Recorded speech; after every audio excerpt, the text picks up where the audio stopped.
تو اگلی آیت میں اللہ تعالیٰ کیا فرما رہے ہیں، آیت نمبر 33 میں، انما بے شک جزاء الذین، بدلہ ان کا جو یحاربون اللہ، جو جنگ کرتے ہیں اللہ سے، ورسولہ اور اس کے رسول صلی اللہ علیہ وآلہ وسلم سے، ویسعون اور وہ دوڑ دھوپ کرتے ہیں، فی الارض زمین میں، فسادن فساد کے لیے، ان یقتلوا کہ وہ قتل کر دیے جائیں، او یسلبوا کہ وہ سولی چڑھا دیے جائیں، او تقطع ایدیہم یا کاٹ دیے جائیں ان کے ہاتھ، وارجلہم اور ان کے پاؤں، من خلاف مخالف سمت سے، او ینفوا یا وہ نکال دیے جائیں، من الارض زمین سے، ذالک لہم یہ بدلہ ہے، یہ ان کے لیے، خزی رسوائی ہے، فی الدنیا دنیا میں، ولہم فی الآخرتی اور ان کے لیے آخرت میں، عذاب عظیم عذاب ہے بہت بڑا۔ اب یہاں پر اگلی آیت جو میں نے ابھی آپ کے سامنے پڑھی، اس میں کیا اللہ تعالیٰ فرما رہے ہیں کہ جو اللہ تعالیٰ سے اور اس کے رسول صلی اللہ علیہ وآلہ وسلم سے لڑیں اور زمین میں فساد کرتے پھریں، ان کی سزا یہاں پر بتائی جا رہی ہے۔ اور یہاں پر اس آیت میں محاربے کا ورڈ یوز ہوا نا، کہ جو لوگ محاربہ کرتے ہیں، تو محاربہ کا مطلب ہوتا ہے باہم لڑائی کرنا، اور محاربہ کا مطلب ہوتا ہے راہ زنی کرنا، یعنی لوگوں سے مال چھیننا، ان کو لوٹنا، ان کے ساتھ ڈکیتی کرنا، یا پھر مسافروں کے ساتھ زیادتی کرنا، ان کو ڈرانا دھمکانا، کسی کے گھر پر ڈاکہ ڈالنا، مال پر ڈاکہ ڈالنا، دھمکانا، قتل کر دینا۔ یعنی کیا مطلب ہے محاربے کا، کہ بے گناہ معصوم شہریوں کے ساتھ زیادتی کرنا بغیر کسی قصور کے۔ اور جو لوگ ایسے کام کریں گے، اور تو وہ زمین میں کیا کر رہے ہیں، فساد کے لیے دوڑ دھوپ کر رہے ہیں، کیونکہ ظاہر سی بات ہے ایک شخص کا حق حلال سے کمایا ہوا مال اگر کوئی دوسرا آ کے اس کو لوٹ لے، ٹھیک ہے، ایک بندے نے ساری زندگی محنت کر کے ایک مال کمایا، اور ایک ڈاکو ڈکیت آیا اور اس کو جو ہے بس گن دکھائی اور اس کے بعد اس کا مال سارا لوٹ لیا، تو کیا ہوگا، یہ زمین میں فساد بگاڑ کا نتیجہ ہے نا، کیونکہ وہ اپنا بدلہ بھی نہیں لے سکتا۔ اور پھر آپ کو پتا ہے کہ جس طرح سے بعض گورنمنٹس اس طرح کی ہوتی ہے نا، کہ وہ بھی ساتھ نہیں دیتی، اور صدیوں کافی سالوں تک مقدمے چلتے رہتے ہیں، لیکن کوئی فائدہ نہیں ہوتا، نہ اس مجرم کو پکڑا جاتا ہے۔ تو ایسے لوگوں کو پھر اللہ تعالیٰ تو سزا دیں گے نا، جن کو دنیا میں سزا نہیں مل رہی۔ تو یہ تو نہیں ہوگا کہ دنیا اس طرح سے کوئی اندھیر نگری مچی ہو کہ جو دنیا میں اس طرح کے کام کرے اس کو اللہ تعالیٰ چھوڑ دیں۔ دنیا میں تو وہ کچھ عرصے کے لیے بچ سکتا ہے، لیکن دنیا میں بھی اللہ تعالیٰ اس کے ساتھ اس کو سزا دیتے ہیں، لیکن ساتھ ہی ساتھ پھر آخرت میں تو اس کے لیے بہت بڑی سزا ہوگی۔ تو اسی لیے یہاں پہ اسی بات کا یہاں پہ ذکر کیا جا رہا ہے کہ وہ لوگ، ان کا بدلہ جو کہ محاربہ کرتے ہیں، یعنی لوگوں کو لوٹتے ہیں، لوگوں کے ساتھ ناانصافی کرتے ہیں، ان کے حق پہ ڈاکہ مارتے ہیں، تو ایسے لوگوں کے لیے کیا بدلہ ہے۔ اور وہ کیا کرتے ہیں، دوسرا کام، ایک تو محاربہ کر رہے ہیں، اور اس سے کیا ہو رہا ہے کہ وہ دوڑ دھوپ کر رہے ہیں زمین میں فساد مچانے کی۔ یعنی زمین میں تو اللہ تعالیٰ نے امن کو قائم کیا نا، لیکن یہ لوگ کیا کر رہے ہیں، زمین میں فساد مچا رہے ہیں، لوگوں کے اندر بے چینی، اور ان کے اندر جو ہے وہ ایک طرح سے بے سکونی پیدا ہو رہی ہے۔ ان کو یہ ڈر ہو رہا ہے کہ کہیں ہم جو کچھ محنت سے کما رہے ہیں وہ ہم سے کوئی چھین نہ لے، ہماری حق تلفی نہ کر دے۔ تو یہ کیا ہے، فساد پھیلانا ہے، یعنی فساد جو ہے وہ بالکل امن اور جو آتشی ہوتی ہے اس کا الٹ ہے فساد کرنا نا۔ تو فساد جو ہے بالکل الٹ ہے۔ تو یہاں پہ فرمایا جا رہا ہے کہ وہ لوگ کیا کر رہے ہیں، زمین میں دوڑ دھوپ کر رہے ہیں، تو ان کا بدلہ کیا ہے۔ اللہ تعالیٰ تین چیزیں یہاں پہ فرمائی، کہ یہ کہ یا تو وہ قتل کر دیے جائیں، یا ان کو سولی چڑھا دیا جائے، یا ان کے ہاتھ مخالف سمتوں سے کاٹ دیے جائیں، یا پھر وہ زمین سے نکال دیے جائیں، یعنی ان کو ملک بدر کر دیا جائے، یا اس جگہ سے ان کو ہٹا دیا جائے جہاں پر یہ سارے کام کر رہے ہیں۔ تو یہ اتنی بڑی سزائیں کس میں، دنیا میں، یعنی دنیا میں ان کے لیے یہ ساری سزائیں کیوں دی گئی۔ اللہ تعالیٰ فرما رہے ہیں کہ یہ ان کے لیے رسوائی ہے دنیا میں، کیونکہ اس سے رسوائی ہوگی۔ ظاہر آپ دیکھیں کسی کا اگر ہاتھ کٹا ہوا ہو تو دوسرا بندہ دیکھ کے فوراً سمجھ جائے گا نا، اگر چوری کی سزا ہاتھ کاٹنا ہے تو پھر اسلام اسی لیے سخت سزائیں دیتا ہے کہ دوسرے لوگوں کو اس سے عبرت ہو اور دوسرے لوگ آگے یہ کام نہ کریں۔ تو یہ یہاں پہ بتایا جا رہا ہے کہ جب وہ لوگ اس طرح کریں گے تو ان کے ساتھ یہ سلوک کیا جائے گا، جو جو سزائیں یہاں پہ بتائی گئیں۔ تو اگر ان کو یہ ساری سزائیں دی جائیں گی، ان کو جلا وطن کر دیا جائے گا، تو یہ تو ان کی دنیاوی ذلت اور خواری ہے جو ان کو دنیا میں دی جائے گی۔ اور پھر آخرت میں، یعنی مرنے کے بعد بھی اگر وہ توبہ کیے بغیر مر گئے تو پھر اللہ تعالیٰ فرما رہے ہیں کہ وَلَهُمْ فِي الْآخِرَةِ عَذَابٌ عَظِيمٌ، اور ان کے لیے پھر دنیا سوری آخرت میں بھی بہت بڑا عذاب ہے، بہت بھاری عذاب ہے۔ یعنی پھر وہاں پر تو آپ کو پتا ہے کہ جلنے کا عذاب ہے، اور کتنی طرح کے عذاب ہوں گے جو اللہ تعالیٰ ایسے لوگوں کو دیں گے۔ یعنی اگر دنیا میں اگر ان کو سزا نہیں بھی ملی، انہوں نے توبہ نہیں بھی کی، تو آخرت میں وہ اللہ کے عذاب سے نہیں بچ سکیں گے۔ اور آپ دیکھیں آج کل کتنا زیادہ یہ لوٹ مار ہو گیا ہے نا، جگہ جگہ لوگوں کو چھوٹی چھوٹی چیزیں، موبائل چھیننے کے لیے، ان کو اگر بینک سے کوئی پیسے نکلوائیں وہ چھیننے کے لیے، کچھ ہزار روپوں کے لیے کتنے دن وہ پیسے چلیں گے، وہ اپنی آخرت کو برباد کر لیتے ہیں، ان کو شعور بھی نہیں ہوتا، ان کو پتہ بھی نہیں ہوتا کہ ہم نے یہ کتنا غلط کام کیا ہے۔ تو ان کی یہ سزا کی گئی ہے۔ اور قتل کرنے میں یہاں پر جو لکھا ہوا ہے نا، یہ جو ورڈ یوز ہوا ہے یقتلو، یقتلو میں شدت ہے، کیونکہ تا پہ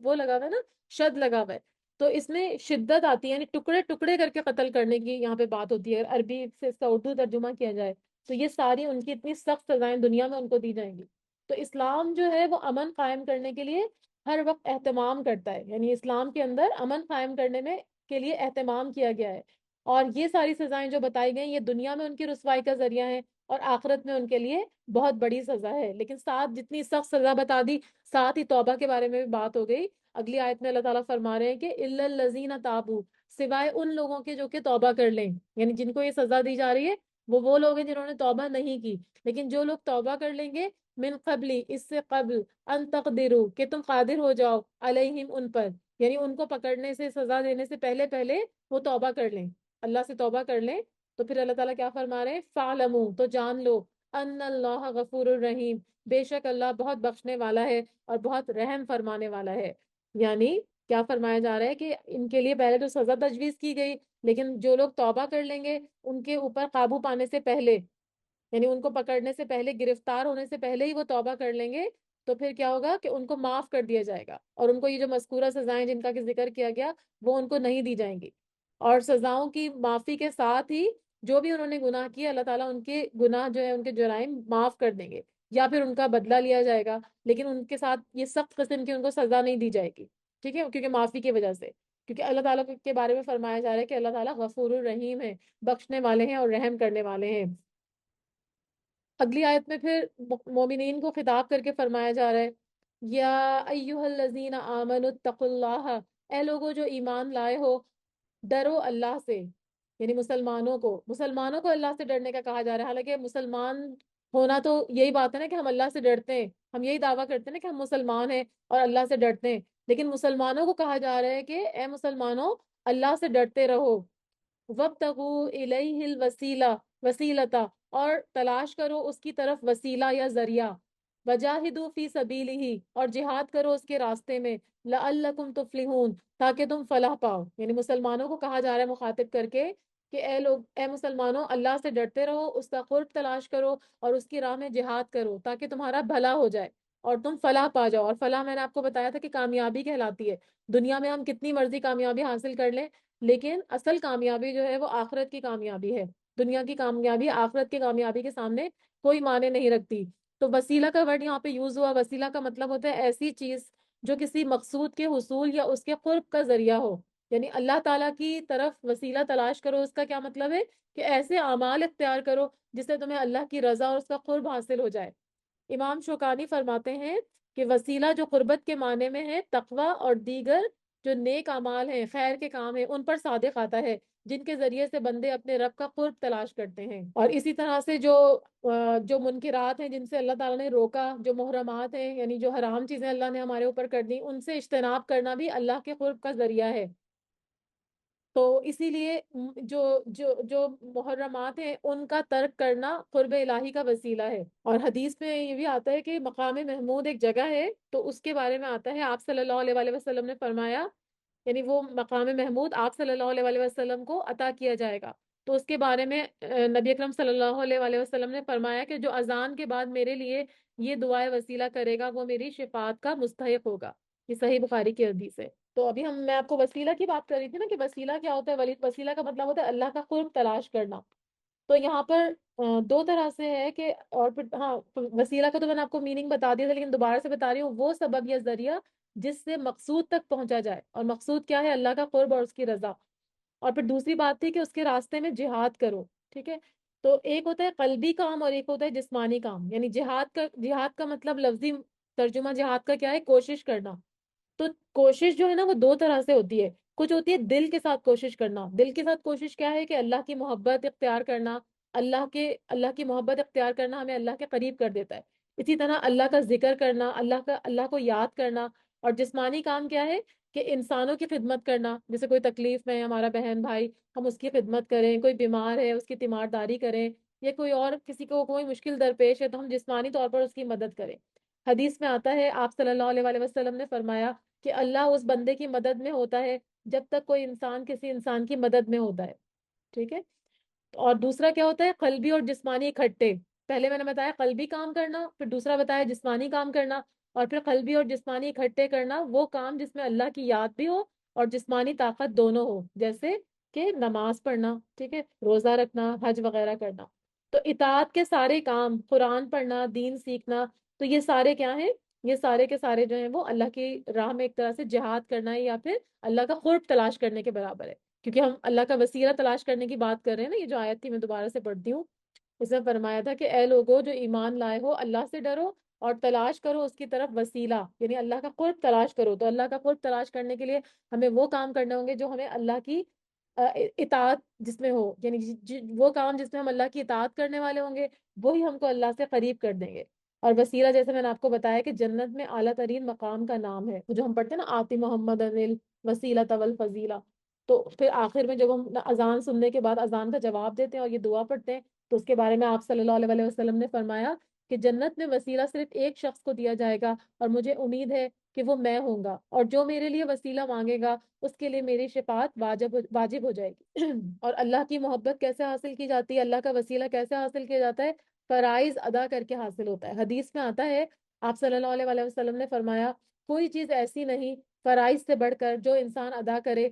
پھر انسان اللہ کے قریب ہو جائے. اللہ تعالیٰ جب انسان یہ فرائض ادا کرتا ہے تو اللہ تعالیٰ اس کا ہاتھ بن جاتا ہے جس سے وہ پکڑتا ہے، اللہ تعالیٰ اس کی آنکھ بن جاتے ہیں جس سے وہ دیکھتا ہے، اللہ تعالیٰ کان بن جاتے ہیں جس سے کہ وہ سنتا ہے. یعنی سارے ایکشن اگر اللہ کی مرضی کے مطابق کرنے لگے، اللہ کی محبت میں کرنے لگے، اللہ کی اطاعت میں کرنے لگے، اپنے فرائض کو ادا کرنے لگے، تو پھر جتنے بھی اس کے ایکشنز ہوتے ہیں نا وہ سارے کے سارے اللہ کی مرضی کے مطابق ہوتے ہیں. ہم کہتے ہیں نا ہر کام میں کہ ہمیں اللہ کی رضا چاہیے، تو ہر کام پھر اللہ کی رضا کے مطابق ہونے لگتا ہے. تو فرمایا کہ جو لوگ اللہ کا وسیلہ تلاش کریں گے اور جہاد کریں گے اس کے راستے میں، تو فرمایا کہ لعلکم تفلحون، تاکہ تم فلاح پاؤ. یعنی اگر تم اللہ کا وسیلہ خود تلاش کرنے کے لیے کوششیں کرو گے اور جہاد کرو گے اللہ کی راہ میں، کیونکہ جہاد یہ نہیں کہ صرف تلوار لے کے میدان جنگ میں نکل جانے کا نام ہے، وہ تو سب سے افضل رتبہ ہے جہاد کا، افضل درجہ ہے. لیکن اس سے پہلے ہر چیز کو فرض کریں، اگر آپ کسی بھی کوئی ایسا کام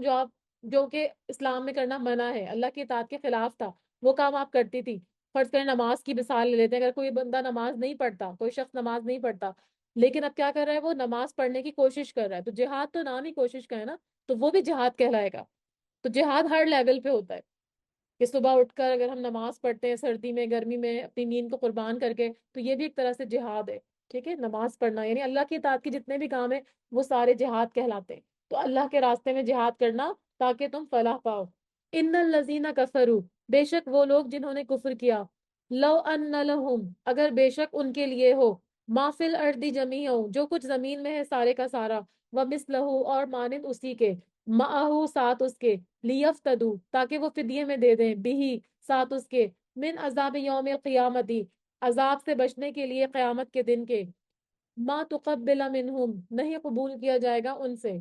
اب یہاں پر جو پیچھے بات ہوئی نا کہ کتنی جو لوگ محاربہ کرتے ہیں، لوگوں کو تنگ کرتے ہیں، زمین میں فساد پھیلاتے ہیں، وہ ساری باتیں ہوئی، اللہ کی نافرمانی کے کام کرتے ہیں، تو ایسے لوگوں کے بارے میں فرمایا جا رہا ہے کہ اگر وہ کافر، یعنی جو کچھ بھی ہو، جب قیامت میں وہ اللہ کے سامنے حاضر ہوں گے، دنیا میں تو وہی ساری چیزیں کر رہے ہوتے ہیں، نافرمانی کے کام کر رہے ہوتے ہیں، لیکن اللہ تعالیٰ ان کو مہلت دیتا ہے، ڈھیل دیتا ہے، فوراً ان کی پکڑ نہیں آتی. لیکن آخرت میں جب ان کو پکڑا جائے گا تو وہ چاہے جتنا بھی زمین میں ہے وہ سارا کا سارا دے دیں، یا اس کی مثال اور بھی دے دیں، تو فدیے کے طور پر کہ ہمیں یہ لے کے ہمیں چھوڑ دو، لیکن ان کو قیامت کے دن کے عذاب سے نہیں کوئی بچا سکتا. ان کا فدیہ، اللہ تعالیٰ فرما رہے ہیں کہ ان کا فدیہ بالکل بھی قبول نہیں کیا جائے گا. یہ جو لکھا ہوا ہے نا، ما تقبل منہم، نہیں قبول کیا جائے گا ان سے، وَلَهُمْ عَذَابٌ علیم، اور ان کے لیے دردناک عذاب ہے. کیونکہ دنیا میں یہی ہوتا ہے نا کہ آپ تھوڑا سا کوئی غلط کام کرتے ہیں تو رشوت دے دیتے ہیں، لوگوں کے منہ بند کر دیتے ہیں، اور وہ کام سے آپ جو بھی جرم ہوتا ہے اس سے بچ جاتے ہیں، اس کی سزا نہیں کاٹتے. دنیا میں تو ایسا کرنا ممکن ہے، لیکن اللہ کے ہاں ہر چیز کا انصاف ہوگا، وہاں پر ایسا کرنا ناممکن ہوگا. اور وہاں پر کیا ہوگا کہ اللہ تعالیٰ کسی بھی قسم کا فدیہ لوگوں سے نہیں لیں گے، اور ان کے ساتھ جو ہے وہی سلوک کیا جائے گا جو کہ ایک مجرم کے ساتھ کیا جاتا ہے. کیونکہ دنیا میں تو ان کو ڈھیل دی گئی، لیکن اگر انہوں نے توبہ نہیں کی اور وہی کام کرتے رہے اور اسی میں ان کی موت واقع ہو گئی توبہ سے پہلے، تو پھر ان کے لیے دردناک عذاب ہوگا. یریدونا، وہ چاہیں گے، ان یخرجوا من النار، کہ وہ نکل جائیں آگ میں سے، وما ہم بخارجینا، اور نہیں وہ نکلنے والے منہا اس سے مطلب آگ سے، ٹھیک ہے، یعنی اللہ تعالیٰ فرما رہے ہیں کہ وہ جب ان کو آگ میں داخل کر دیا جائے گا تو وہ آگ سے نکلنا چاہیں گے، بھاگنا چاہیں گے، دوزخ سے نکلنا چاہیں گے، لیکن ہرگز وہ اس سے نکل نہیں سکیں گے۔ وَلَهُمْ عَذَابٌ مُقِيمٌ، اور ان کے لیے عذاب ہے قائم ہونے والا، یعنی ان کے لیے تو دوامی عذاب ہوگا، یعنی وہ ہمیشہ اس کے اوپر رہے گا، کیونکہ آپ کو پتہ ہے کہ دنیا میں تو اگر کوئی تکلیف آتی ہے تو ہمیں موت آ جاتی ہے نا، ہم فوت ہو جاتے ہیں تو وہ عذاب ہمارے اوپر سے ہٹ جاتا ہے، لیکن وہاں پر ایسا نہیں ہوگا، وہاں پر کیا ہوگا کہ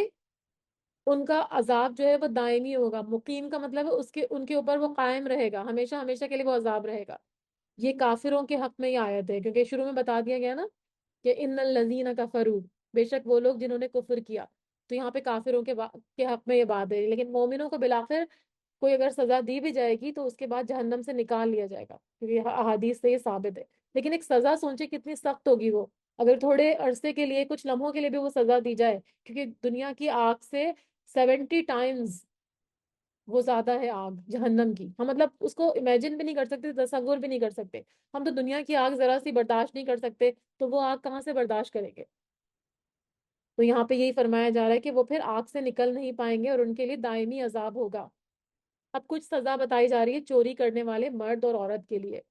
وَالسَّارِقُ وَالسَّارِقَةُ، اور چور مرد اور چور عورت، یعنی چوری کرنے والے مرد اور چوری کرنے والی عورت، یعنی چاہے مرد ہو چاہے عورت ہو، دونوں صورتوں میں کیا سزا دی جائے گی؟ فَقْطَعُوا، بس کاٹ دو، أَيْدِيَهُمَا، ہاتھ ان دونوں کے، یعنی چاہے عورت چوری کرے چاہے مرد چوری کرے، ان دونوں کے ہاتھ کاٹنے کا حکم ہے۔ اور بعض مطلب یہ جو سرقہ سرقہ یعنی چوری کو کہتے ہیں نا، تو سارق اور سارقہ اسی لیے چور اور چورنی کو کہا گیا، یعنی مرد اور عورت کے لیے سارق کا ورڈ مرد کے لیے یوز ہوا اور سارقہ کا ورڈ عورت کے لیے یوز ہوا، یعنی چور عورت۔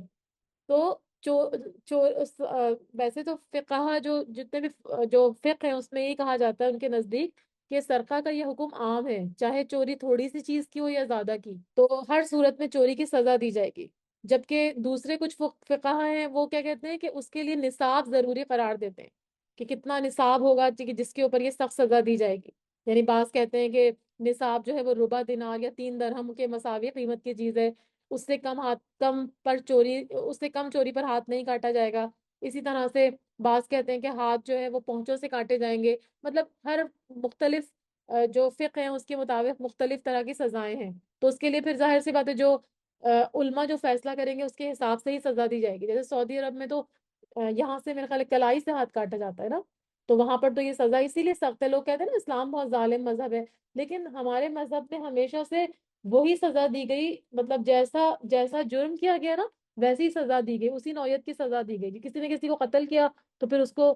قصاص میں قتل کرنے کا ہی حکم ہے، مال چرانے پر کیونکہ ہاتھ سے مال چرایا تو اسی وجہ سے اس کا ہاتھ کاٹا جائے گا، اور کسی نے زنا کیا تو اس کو پھر کوڑے مارے جائیں گے۔ تو ہر طرح سے اللہ تعالیٰ نے ویسی سزا دی کہ دوسرے لوگوں کو عبرت ہو، کہ اگر کسی کا ہاتھ کٹا ہوا دیکھیں گے تو اگلی دفعہ کسی کو چوری کرنے کی ہمت نہیں ہوگی، لیکن اگر کسی کو یہ سزا دی نہیں جائے گی، چور کو پکڑا ہی نہیں جائے گا، تو پھر کیا ہوگا کہ پھر تو لوگوں کی ہمت بڑھتی چلی جائے گی، لوگ سمجھیں گے کہ ہمیں تو کوئی پکڑتا ہی نہیں ہے۔ اب آپ دیکھیں یہ جو چھوٹے چھوٹے پرس چھیننے کا، موبائل چھیننے کا، جیولری کی کوئی چوڑیاں اتارنے کا، یہ واقعات کتنے عام ہیں مختلف شہروں میں، تو اس کی کیا وجہ ہے کہ اس کی وجہ یہ ہے کہ کوئی سخت سزا دی نہیں جاتی، کوئی سخت سزا تجویز نہیں کی جاتی، اسی لیے لوگوں کی ہمت ہوتی ہے کہ ہمیں تو کوئی پکڑتا ہی نہیں تو ہم جو مرضی کریں، تو لوگ دیکھتے ہیں کہ اچھا فلانے نے کسی کا کچھ چھینا، اس کو پکڑا نہیں گیا تو وہ پھر دوسرا بندہ بھی چوری کرتا ہے، دوسرا بندہ بھی جو ہے یہ غلط کام کرتا ہے۔ تو یہی یہاں پہ فرمایا جا رہا ہے کہ چوری کرنے والے مرد اور چوری کرنے والے کے ہاتھ کاٹ دو، جزاء بما کسبا، بدلہ ہے بوجہ اس کے جو ان دونوں نے کمایا، نکالن عبرت ناک سزا ہے، من اللہ اللہ کی طرف سے، یعنی اس سزا کو دیکھ کے لوگوں کو عبرت ہوگی۔ اس کے بارے میں ایک واقعہ بھی آتا ہے کہ بنو مخزوم کی ایک عورت نے چوری کی، اونچا قبیلہ تھا اس کا، بہت بڑا قبیلہ تھا، بڑے خاندان سے وہ تعلق رکھتی تھی، تو ان لوگوں نے کیا کیا، انہوں نے آپ صلی اللہ علیہ وسلم سے حضرت اسامہ کے ذریعے سفارش کروائی، کیونکہ حضرت اسامہ جو رضی اللہ تعالیٰ عنہ تھے، آپ صلی اللہ علیہ وسلم ان سے بہت محبت کرتے تھے، ان کی بات سنتے تھے، تو اس قبیلے کے لوگ کے پاس گئے اور ان کے پاس جا کے کہا کہ اس عورت کو معاف کر دو، اس کی سفارش کروائی، تو آپ صلی اللہ علیہ وسلم سخت ناراض ہوئے اور کہنے لگے اگر فاطمہ بنت محمد صلی اللہ علیہ وسلم یعنی ان کی جو بیٹی تھی اگر وہ بھی چوری کرتی تو میں اس کا بھی ہاتھ کاٹ دیتا، تو یعنی وہ سزا جو ہے وہ سب کے لیے، یہ نہیں کہ کوئی قبیلہ بڑا ہے یا کوئی خاندان میں بڑا ہے تو اس کو یہ سزا نہیں دی جائے گی، ایسا نہیں ہوگا۔ آپ صلی اللہ علیہ وسلم نے فرمایا کہ اگر میری اپنی بیٹی بھی ہوتی تو میں ان کے بھی ہاتھ کاٹ دیتا۔ تو فرمایا کہ یہ بدلہ ہے، عبرتناک سزا ہے، تاکہ لوگوں کو عبرت ہو، لوگ اس کام سے روکیں اللہ کی طرف سے، یعنی کوئی کسی لوگوں نے یہ سزا مقرر نہیں کی، بلکہ یہ سزا اللہ تعالیٰ نے خود مقرر کی ہے۔ اور اللہ تعالیٰ سے زیادہ کون رحیم ہے؟ 70 ماؤں سے زیادہ وہ رحیم ہے اللہ تعالیٰ۔ تو پھر اللہ تعالیٰ نے اگر یہ سزا تجویز کی ہے تو کچھ سوچ کر ہی کی ہوگی نا۔ تو اسی لیے فرمایا کہ نکالم من اللہ، عبرتناک سزا ہے اللہ کی طرف سے، واللہ عزیز الحکیم، اور اللہ بہت زبردست ہے اور بہت ہی حکمت والا ہے، یعنی غالب بھی ہے، قوت والا بھی ہے اور حکمت والا بھی ہے۔ اللہ تعالیٰ کو معلوم ہے کہ کس سزا کے دینے میں کیا حکمت ہے، اللہ تعالیٰ کوئی ظلم کرنے والا نہیں ہے، ٹھیک ہے؟ اس میں بھی، اس سزا میں بھی لوگوں کا فائدہ ہے۔ فمن تابا، تو جو کوئی توبہ کر لے، بار بار توبہ کی بات ہو رہی ہے نا، پیچھے بھی میں نے آپ کو بتایا تھا کہ جب وہ اس کی بات ہوئی تھی کہ جو لوگ یحاربون یحاربون اللہ و رسولہ، کہ لوگ جو ہے وہ فساد کی دوڑ دھوپ کرتے ہیں، محاربہ کرتے ہیں، تو ان کی کتنی سخت سزا بتائی تھی کہ ان کو قتل کر دو، ان کو سولی پہ چڑھا دو، ان کے ہاتھوں کو مخالف سم سے کاٹ دو، ان کو جلا وطن کر دو۔ لیکن پھر فوراً ہی فرمایا تھا اگلی آیت میں کہ مگر جو لوگ توبہ کر لیں اس سے پہلے کہ وہ پکڑے جائیں، تو پھر کیا کرو، ان کو معاف کر دو، ٹھیک ہے؟ اب یہاں پر بھی یہی فرمایا جا رہا ہے کہ چوری کی سزا تو بتا دی کہ کیا سزا ہے، ہاتھ کاٹنے کی، لیکن پھر فوراً فرمایا فمن تاب من بعدی، تو جو کوئی توبہ کر لے اس کے بعد، ظلم ہی، اپنے ظلم کے، کون سا ظلم؟ چوری کرنے کا، ٹھیک ہے؟ جو شخص اپنے ظلم کے بعد، اپنے گناہ کے بعد توبہ کر لے، وہ اسلحہ، اور اصلاح کر لے۔ اصلاح میں نے آپ کو بتایا تھا نا، فساد کی الٹ ہوتی ہے۔ پیچھے فساد کی بات ہوئی تھی کہ فساد فی الارض، زمین میں فساد کرنے والے، تو فساد کا مطلب ہوتا ہے خرابی یا بگاڑ پیدا کرنا، اور اصلاح کا مطلب ہوتا ہے اپنے آپ کو درست کرنا، یعنی کوئی شخص اگر چوری کر رہا ہے لیکن اس کے بعد وہ توبہ کر لیتا ہے اپنے ظلم سے، جو بھی مال اس نے کسی سے چھینا ہے وہ اس کو واپس کر دیتا ہے اور اپنے آپ کو درست کر دیتا ہے، اپنی اصلاح کر لیتا ہے کہ آگے وہ ایسا کام نہیں کرے گا، تو فرمایا فَإِنَّ اللَّهَ يَتُوبُ عَلَيْهِ، تو بے شک اللہ وہ مہربان ہوگا اس پر، یعنی پھر اللہ تعالیٰ ایسے شخص کے اوپر مہربان ہو جائیں گے، اپنی رحمت کے ساتھ لوٹیں گے ان کی طرف۔ ان اللہ غفور الرحیم، بے شک اللہ بہت بخشنے والا ہے اور بہت زیادہ بخشنے والا ہے اور بہت زیادہ غفور، یعنی سوری رحیم، یعنی بہت زیادہ رحم کرنے والا ہے۔ یعنی اس توبہ سے مراد قبول توبہ ہے، یعنی ایسا نہیں ہوگا کہ توبہ سے چوری یا کسی اور جو قابل حد جرم ہے اس کی سزا معاف نہیں ہوگی، یعنی جو جس کے اوپر حد جاری کر دے، حد کا مطلب ہوتا ہے جس کی سزا قرآن میں بتا دی گئی، جیسے چوری کی سزا بتا دی گئی نا، تو یہ بھی حد ہے، زنا کی سزا بتا دی گئی تو وہ بھی حد ہے، تو جب حد جاری ہو جاتی تو وہ سزا تو اس کو ملے گی ملے گی،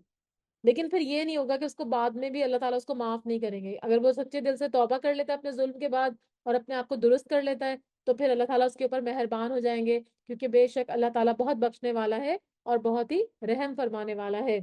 علم تعلم، کیا نہیں آپ صلی اللہ علیہ وسلم نے جانا، ان اللہ، بے شک اللہ تعالیٰ، لہ ملک السماوات والارض، اسی کے لیے ہے بادشاہت آسمانوں کی اور زمین کی، یعنی اب سب کو بتایا جا رہا ہے کہ کیا تم کو معلوم نہیں ہے کہ اللہ تعالیٰ ہی کے لیے ہے زمین اور آسمان کی بادشاہت،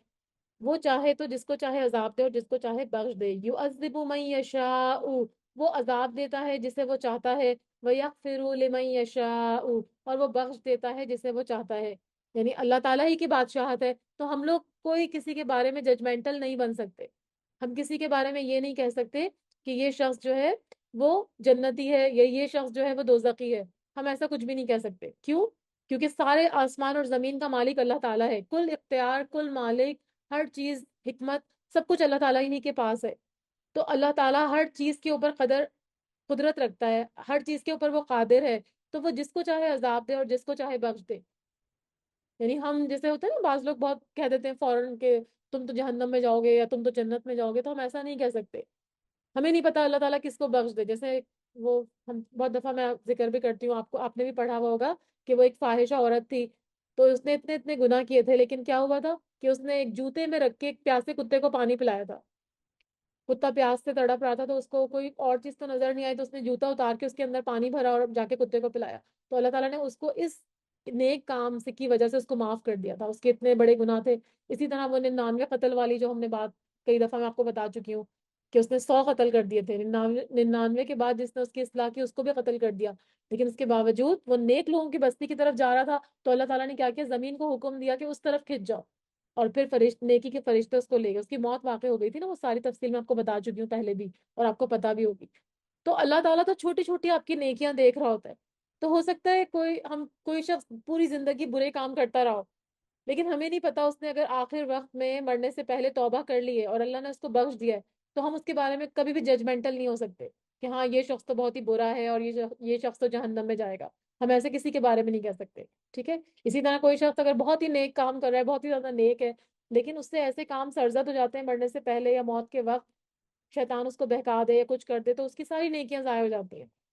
تو یہ اللہ ہی کے ہاتھ میں ہے، کیونکہ اسی کے ہاتھ میں بادشاہت ہے زمین اور آسمان کی. تو وہ جس کو چاہے سزا دے اور جس کو چاہے معاف کر دے. واللہ علی کل شیء قدیر، اور اللہ اوپر ہر چیز کے قدرت رکھنے والا ہے. اب آپ صلی اللہ علیہ وآلہ وسلم کو مخاطب کر کے اگلی آیت میں فرمایا جا رہا ہے، یا ایھا الرسول، اے رسول صلی اللہ علیہ وآلہ وسلم، لا یحزن کا، نہ غمگین کریں آپ صلی اللہ علیہ وسلم کو، الذین، وہ لوگ جو، یسارعون فی الکفر، جو دوڑ دھوپ کرتے ہیں کفر میں. یعنی آپ صلی اللہ علیہ وسلم کو مخاطب کر کے کہا جا رہا ہے آپ صلی اللہ علیہ وسلم ان لوگوں کے پیچھے غم نہ کیجیے. حزن کا مطلب ہوتا ہے غم کرنا. وہ لوگ جو دوڑ دھوپ کرتے ہیں، جلدی کرتے ہیں کفر میں، من الذین، ان لوگوں میں سے، قالوا، جو کہتے ہیں، آمنا، ایمان لائے ہم، بافواہہم، اپنے منہوں سے. یعنی اپنے منہ سے تو ایمان لانے کا دعویٰ کرتے ہیں، مومن ہونے کا دعویٰ کرتے ہیں، لیکن اصل میں کیا کرتے ہیں؟ ولم تؤمن، حالانکہ نہیں وہ ایمان لاتے. قلوبہم، ان کے دل. یعنی زبان سے افواہہم کا ورڈ یوز ہوا ہے اور قلوبہم کا ورڈ یوز ہوا ہے. افواہ کا مطلب ہوتا ہے منہ، اور قلوب کا مطلب ہوتا ہے دل. یعنی اوپر اوپر سے تو بولتے ہیں کہ ہاں ہم ایمان لے کر آ گئے، لیکن اندر سے ایمان نہیں لاتے. یہ کون لوگ تھے؟ یہ منافقین تھے.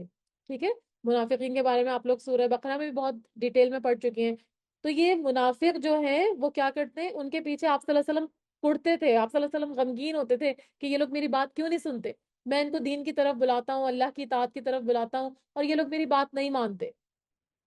تو آپ صلی اللہ علیہ وسلم کو افسوس ہوتا تھا، آپ صلی اللہ علیہ وسلم غم کرتے تھے. جیسے ایک باپ ہے، اگر اس کی اولاد میں سے کوئی بچہ اگر نالائق ہوتا ہے یا وہ بات نہیں سنتا، نافرمانی کے کام کرتا ہے، تو ماں باپ کو دکھ ہوتا ہے نا. تو اسی طرح سے جو پیغمبر ہوتے ہیں نا، وہ بھی ایک قوم کے باپ کی طرح ہوتے ہیں. تو ان کو بھی دکھ ہوتا تھا اپنی امت کے اوپر کہ جو لوگ ان کی بات نہیں سنتے تھے. تو وہ لوگ زبانی تو ایمان کا دعویٰ کرتے تھے، کلمہ پڑھتے تھے، لا الہ الا اللہ محمد رسول اللہ، اشہد ان لا الہ الا اللہ، سب کچھ پڑھتے تھے، لیکن کیا کرتے تھے؟ دل ان کے جو تھے نا وہ منافقت سے بھرے ہوئے تھے. بس وہ صرف ظاہری دنیا کے فائدوں کی تلاش میں رہتے تھے. آپ کو پتا ہے نا منافق کی نشانیاں بھی، کہ جب بات کرتا ہے تو جھوٹ بولتا ہے، جب اس کے پاس امانت رکھوائی جاتی ہے تو اس میں خیانت کرتا ہے نا. تو یہ احادیث میں آپ پڑھ چکی ہیں. اور بات بات پر جو ہے وہ گالی گلوچ کرتا ہے. تو یہ ساری منافقت کی ان کے اندر نشانیاں تھیں. تو ایک نشانی یہ بھی تھی کہ زبان سے ایمان کا دعویٰ کرتے تھے، لیکن حقیقت میں ان کے دل ایمان نہیں رکھتے تھے. تو آپ صلی اللہ علیہ وسلم کو اہل کفر و شرک کے ایمان نہ لانے اور ہدایت کا راستہ نہ اپنانے پر جو افسوس ہو رہا تھا، اس پر اللہ تعالیٰ اپنے پیغمبر کو زیادہ نہ غم کرنے کی ہدایت فرما رہے ہیں. اور اس اعتبار سے آپ صلی اللہ علیہ وسلم کو تسلی دے رہے ہیں کہ ایسے لوگوں کی بارے میں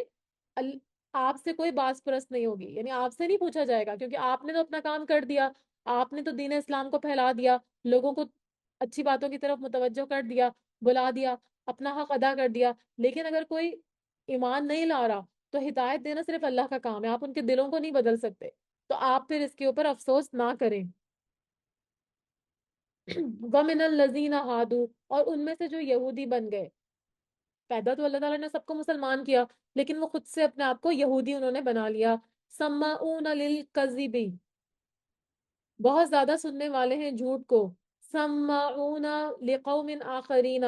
اور بہت زیادہ سننے والے ہیں دوسری قوم کے لیے.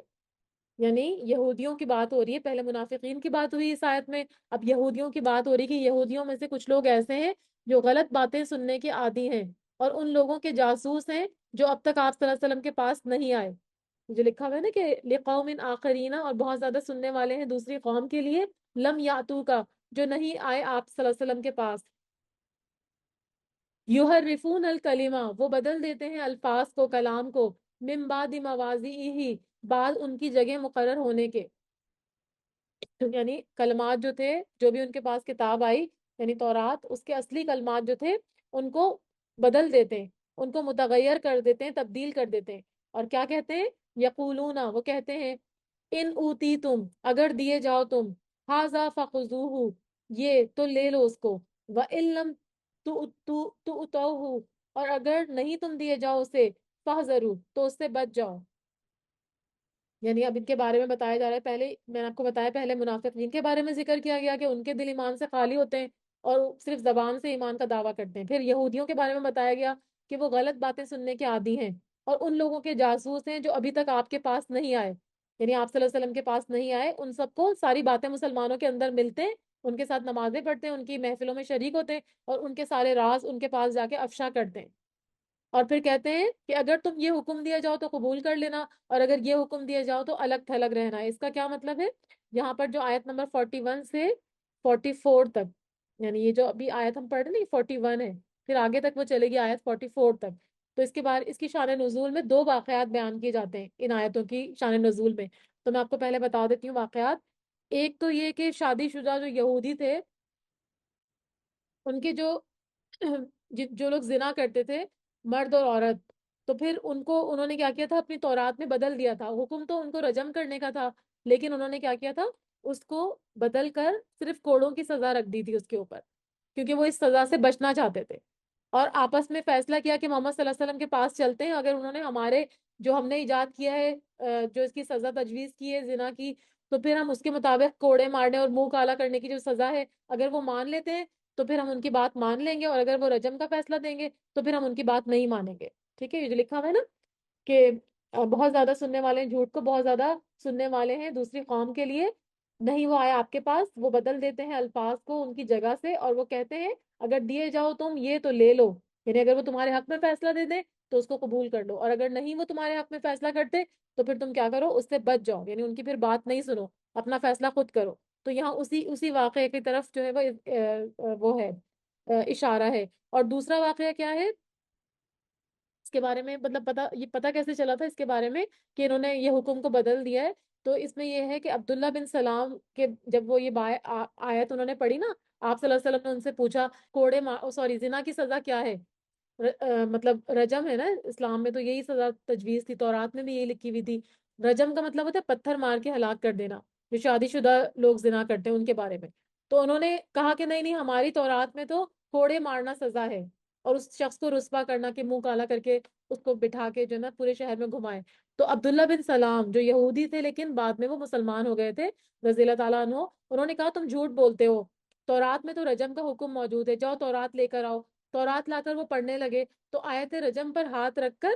آگے پیچھے کی آیتیں پڑھ دی. تو عبداللہ بن سلام نے کہا کہ اپنا ہاتھ اٹھاؤ، اور ہاتھ اٹھایا تو دیکھا کہ وہاں آیت رجم موجود تھی. تو پھر ان کو اعتراف کرنا پڑا کہ محمد صلی اللہ علیہ وسلم سچ کہتے ہیں کہ تورات میں آیت رجم کا حکم موجود ہے. تو پھر وہ جو کیس ان کے پاس آیا تھا ان کو سنسار کر دیا گیا. ایک اور واقعہ دوسرا کیا ہے اس بارے میں آتا ہے اس آیت کے شان نزول میں، کہ یہود کا ایک قبیلہ اپنے آپ کو دوسرے یہودی قبیلے سے زیادہ معزز اور محترم سمجھتا تھا، اور اسی کے مطابق اپنے مقتول کی دیت، جو کوئی ایک اکائی تھی جیسے ہوتا ہے نا دینار وغیرہ، تو وسط وسط ایک وہ تھی، کیا کہتے ہیں، ایک کرنسی تھی، تو 100 وسط اس کا مقتول کی دیت مقرر کی، اور دوسرے قبیلے کے مقتول کی 50 وسط مقرر کی. جب آپ صلی اللہ علیہ وسلم مدینہ تشریف لائے تو یہود کے دوسرے قبیلوں کو کچھ حوصلہ ہوا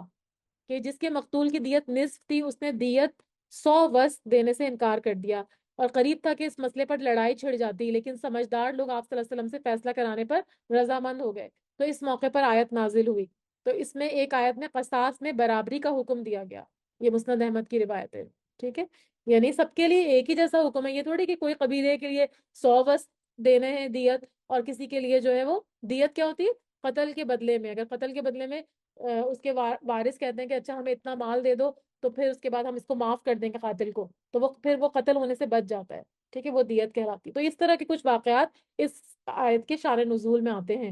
تو فرمایا کہ وہ بدل دیتے ہیں الفاظ کو اپنی جگہ سے، اور وہ کہتے ہیں کہ اگر تمہارا فیصلہ تمہارے حق میں دے دیا جائے تو ان کی بات سن لو، اور اگر تمہیں وہ تمہارے خلاف فیصلہ دیں تو پھر ان کی بات نہ سنو. وَمَن يُرِدِ اللَّهُ، اور جو ارادہ کرے اللہ، فتنتہ، اس کی آزمائش کا، فلن تملکا، تو ہرگز نہیں آپ مالک ہو سکتے، لہو اس کے لیے، من اللہ شیئا، اللہ سے کسی چیز کے بھی. اور جس کا خراب کرنا اللہ کو منظور ہو تو آپ صلی اللہ علیہ وسلم اس کے لیے خدائی ہدایت میں سے کسی چیز کے اور وہ جو ارادہ کرے اللہ اس کی آزمائش کا، تو ہرگز نہیں آپ مالک ہو سکتے اس کے لیے اللہ سے کسی بھی چیز کے. یعنی اگر وہ اللہ کی پکڑ میں آ جائے تو اللہ کی پکڑ سے کوئی اس کو بچا نہیں سکتا. یعنی ان کو ہدایت نہیں دے سکتے. یعنی اگر جس کو بگاڑنا یعنی جس کو خراب کرنا اللہ تعالیٰ کو منظور ہو تو آپ اس کے لیے خدائی ہدایت میں سے کسی چیز کے مختار نہیں ہے. یعنی کوئی انسان کسی دوسرے کو ہدایت نہیں دے سکتا. اور ان کو ہدایت اسی لیے نہیں ملی کہ یہ ہدایت کی طرف آنا ہی نہیں چاہتے تھے. یہ ہر وقت جو ہے وہ خرابیوں میں ہی لگے رہتے تھے,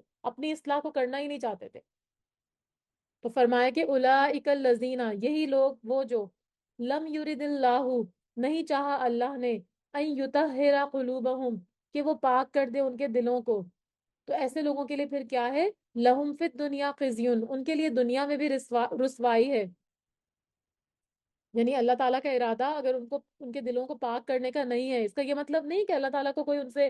کوئی اور نعوذ باللہ کوئی اور بغض تھا یا کوئی اور شکایت تھی جس کی وجہ سے ان کے دلوں کو پاک نہیں کر رہا تھا, بلکہ وہ خود اپنے دلوں کو پاک نہیں کرنا چاہ رہے تھے. ان کو اتنی دفعہ ہدایت کی بات بتائی جاتی تھی, ان کے پاس پیغمبر بھیجے جاتے تھے, لیکن وہ اپنی اصلاح کرنا ہی نہیں چاہتے تھے.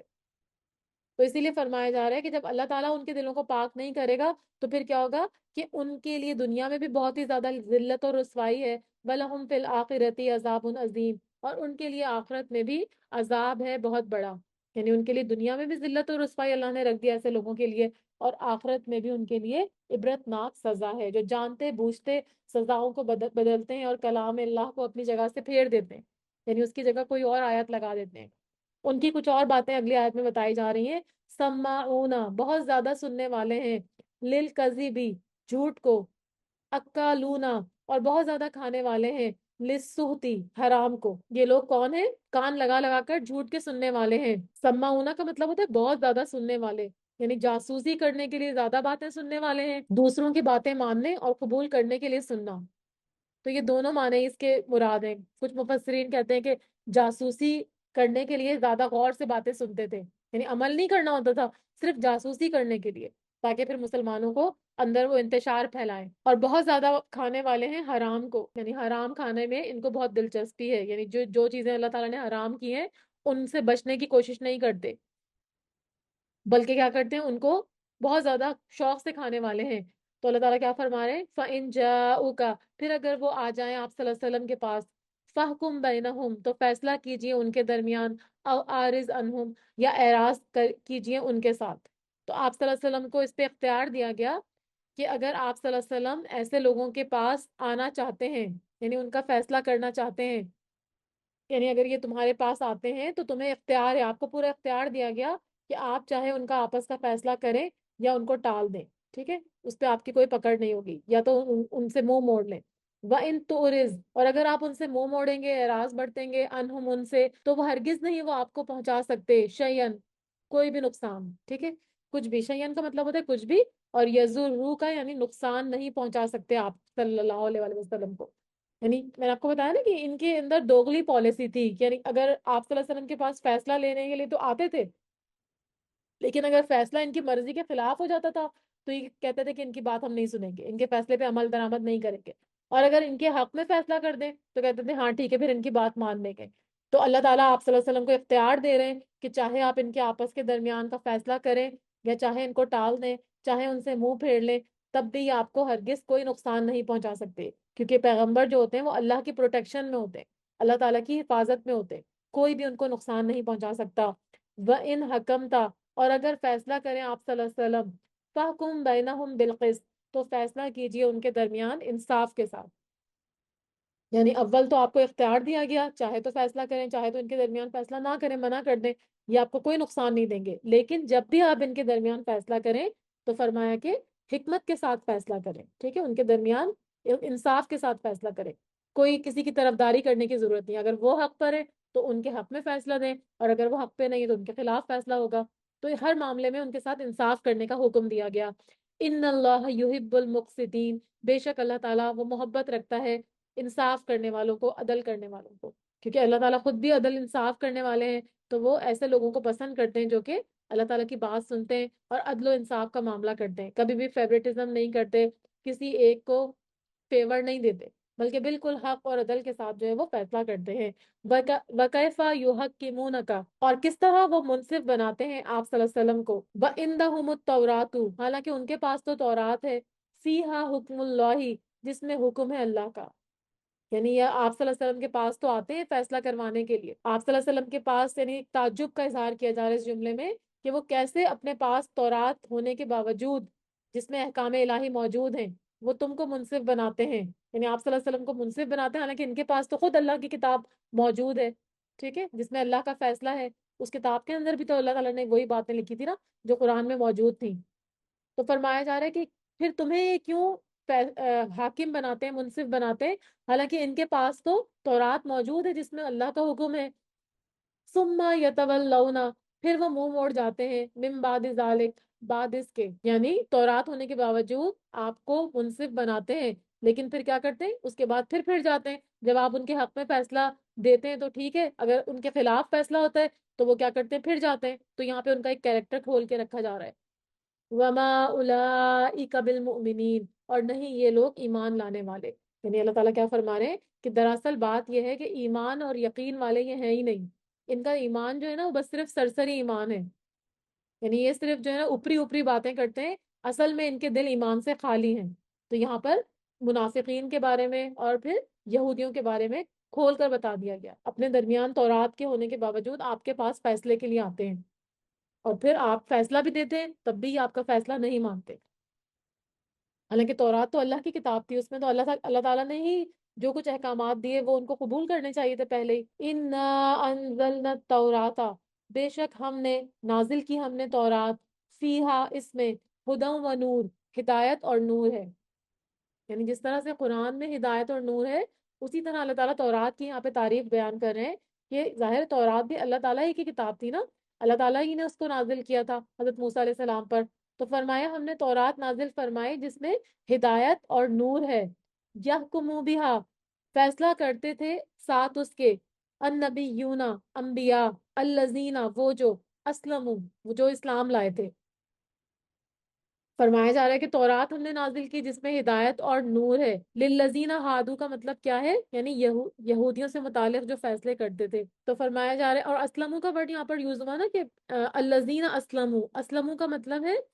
یعنی نبیوں کی یہ صفت بیان کی جا رہی ہے کہ سارے جتنے بھی انبیاء آئے وہ دین اسلام ہی کے پیروکار تھے، جس کی طرف محمد صلی اللہ علیہ وآلہ وسلم بھی دعوت دے رہے تھے، یعنی تمام پیغمبر جو تھے ان کا دین ایک ہی تھا،